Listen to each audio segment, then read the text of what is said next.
All right, everybody. We are going to go ahead and get started here with Jon Rahm here at the 2023 Tour Championship. Jon, this is your 7th consecutive appearance at the Tour Championship, tied for the longest active streak. So just some opening comments on being back here, being back at this golf course, and chasing first FedEx Cup. It's always great. It's always great to be back. It means that you've had a really good year. You know, it's a very select group of people that get to enjoy playing this golf course.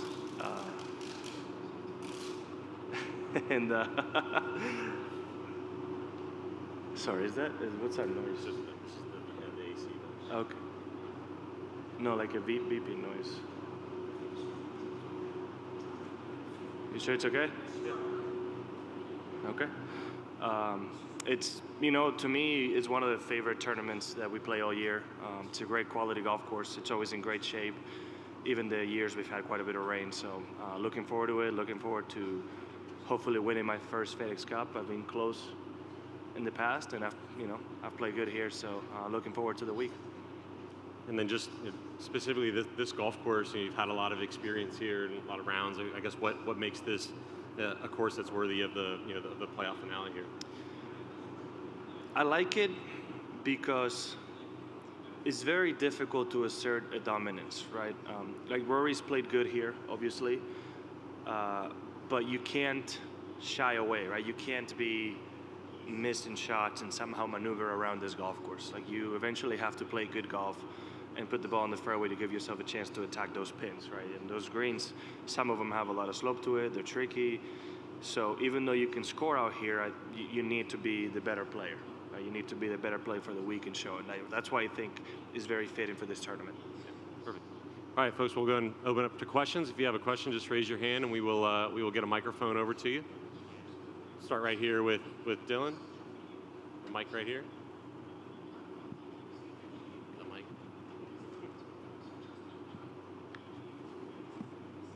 Jon, when you hear a stat like that you are the longest tenured guy at this tournament, that's usually like a real veteran-related stat. Like, how does that make you feel when you hear that? It feels good. It feels really good, but to be 100% honest, I'll gladly give up that streak and be able to say that I have a win out here, right? So those stats, I feel like are going to be a lot more meaningful maybe later in the career. But as in right now, with the good position I've given myself almost every single year I've come to the playoffs, I want to be able to say I'm a FedEx Cup champion. Does any part of you still feel new out here in general on the tour? New? Yeah. Well, you always learn things, but no, I think that feeling of being the rookie is gone. Yeah, I would like to say so, but no, obviously it's been seven years already, so I can't say I'm in that position anymore. Gonna go over here to Dan. Jon, can you hear me? Yeah.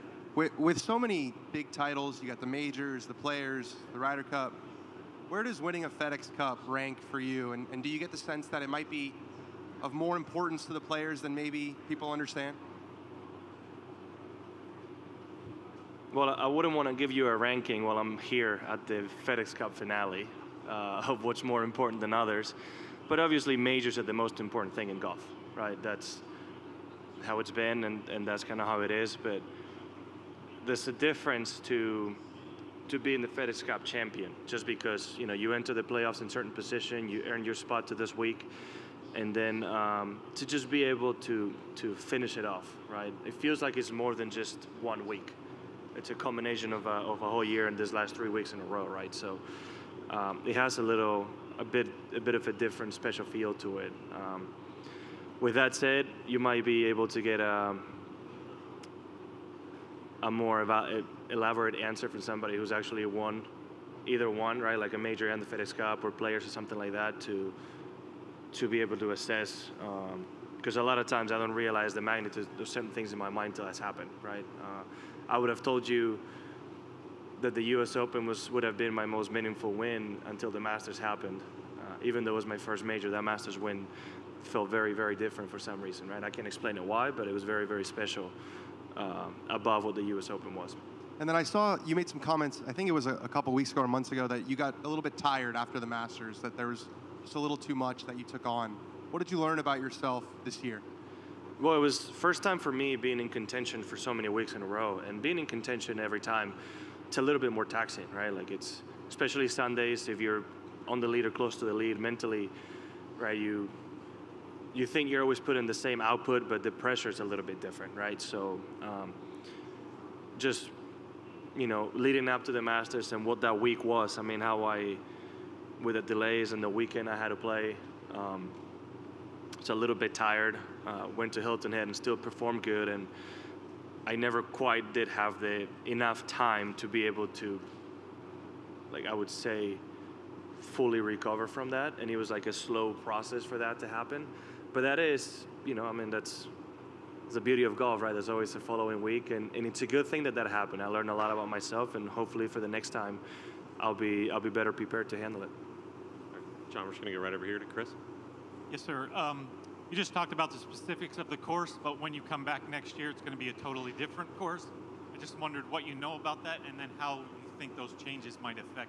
So is it a renovation or a redo? I don't know yet. It's a renovation. So are they just redoing reshaping the bunkers, or actually redesigning golf course, like holes at all? Like I really have no idea. So if it was up to me, there's not much that this golf course needs changing. With that said, the golf course does belong to the members, so the members should do whatever the members think is best for the golf course. That's what I would say, right? I think it's great the way it is right now, but if they want to make it member friendly, I am nobody to object against that. Fair enough. Yeah, Steve, go. Yeah. Steve, you have one right here? Yeah. No, It's fine. sorry. If that's okay. We'll get to everybody. I'll try to make this worth the trouble there. Those of us out on the one side of the ropes can look at Rory, someone of his stature, and how he hits it so far, and am amazed, frankly. I don't know how people a little closer to the situation look at how far he can hit the ball. I mean, at this point, maybe the first few times you're impressed. At this point, it's just the norm. He's going to step up there and hit it past you. So, I mean, I think it's more of a surprise when maybe it looks like he hits a good one and we get close to him.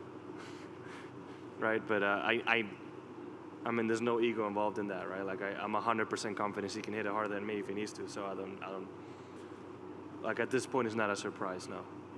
Okay. All right, we're going to pop back over here, John. Hi, John. Just a question about the Sunday at the BMW with Victor shooting at 61. Can I just have your thoughts about that achievement, and who do you think is going into the Tour Championship as the biggest favorite? I mean, slopes and to make the putts when he needed to. That was an impressive round of golf. He's a hell of a player, and he showed it. Okay, just going to go right here. John, off of what happened with Max this past weekend, have you had a gambling-related interaction with a fan, and then about what happened? I don't know what happened. Oh, okay, I'm sorry. Well, there was a fan who was trying to get into Max's head and talk during one of his putts, and said he had a bet on him missing the putt. Max made the putt, but obviously it was a concern that the fan is trying to impact the game. So my question is, have you had an incident like that with a fan, and do you have concerns about that going forward? I feel like we hear it every single round. That happens way more often than you guys may hear. I mean, it's very, very present. In golf, spectators are very close, and even if they're not directly talking to you, they're close enough to, if they say to your buddy, I bet you $10 he's going to miss it, you hear it. So it happens more often than you think, yeah. I mean, but not only that, on the tee and down the fairway. I mean, luckily, golf fans are pretty good for the most part, and you're hearing the positive, right? Like, I got $20, you make birdie here, things like that. But it's more often than you think. Is that something it's not caught on TV, maybe, yeah, but it's something that happens, yeah. Is that something that you think the Tour ought to step in and take control over, or is it just part of the cost of being that close? In a game like this where you're allowed to have your favorites, but it's not a team aspect, right? It's not a home team against a visiting team. I think the tour maybe should look into it, because you don't want it to get out of hand, right? It's very easy, very, very easy in golf if you want to affect somebody, right? You're so close, you can yell at the wrong time, and it's very easy for that to happen. So I think they could look into it, but at the same time, it would be extremely difficult for the tour to somehow control the 50,000 people scattered around the golf course, right? So it's a complicated subject. You don't want it to get out of control, but you also want to have the fans to have the experience they want to have. So. Okay, just do a couple more here with Bob. Jon, this is year 5 of the staggered strokes format at the Tour Championship. Having done both, do you have a preference? Are you good with this, the way that we're doing it now, and or did you like the old way better? I think the last few years I've spoken about this format. It's easier to understand. I don't think is the best we can come up with. Right? I think I've expressed my dislike towards the fact that you can come in ranked #1 in the FedEx Cup. You can win every single tournament up until this one. You have a bad week, you finish 30th, and now you'll forever be known as 30th in the FedEx Cup this season. I don't think that's very fair. I did like the old format where if you came in as #1, you really rarely ever fell out of top 3, right? I thought that was a little bit better. And I know the people that are good with numbers and statistics and all those that and probability, they ran the numbers, and I know they say this format comes out to the same, but when you're in 5th place, you are 5 under, so you're 5 shots from the lead, but you're also 5 shots from 30th place. So that to me just doesn't make much sense, right? So I think they could come, if you come in 30th place, it's a much better chance now of actually finishing in the top 5 than you had before. Before you had to win. You don't have to win, right? So I don't think it's the best, but it is the easiest to understand, right? So if you ask me, I think we can come up with something better. The other thing I do think is you can come in on the 18th hole with a 5-shot lead, right? You play it easy. Let's say you make a bogey, and you risk losing world ranking points, but you're winning the FedEx Cup, right? It's a little odd that you get awarded world ranking points for a tournament you may not win or you may not celebrate at the end. In my case, I like the previous format a little bit better than this one. Yeah, I'm just gonna do one more here. Hey, Jon. So obviously a couple weeks ago in Memphis, it was really hot, humid. It's going to be very similar this week. So what have you learned from playing through that heat and humidity in Memphis, and what are you going to try and focus on, try to battle through that this week? You just got to deal with it. I mean, there's no way to hide around it. Even though there's a couple of trees and there might be a shade, it really doesn't make that much of a difference, right? So especially with 2 zones, this is not the time to wait. So just hydrate. That's all I can say. I mean, you got to make sure you're hydrated and keep on going. Not necessarily for the first day, but making sure Sunday you have the energy and your body has what it needs to be able to perform. There's no trick really I could tell you. Actually, one more right Hey, here. Jon. You talked earlier about winning the Masters and etching your name in that history. If you looked at 2023 as a whole and you finish it this week by winning, how special and significant would that cap off 2023 as a whole for you? Oh, it would be incredible. It would be really, really. It's already been a great year, right? And to cap it off, winning the FedEx Cup would be absolutely incredible. It would be something that very few players have done, right? Win multiple tournaments, a major, and the FedEx Cup. So I'm hoping I can be the one that can etch his name next to that.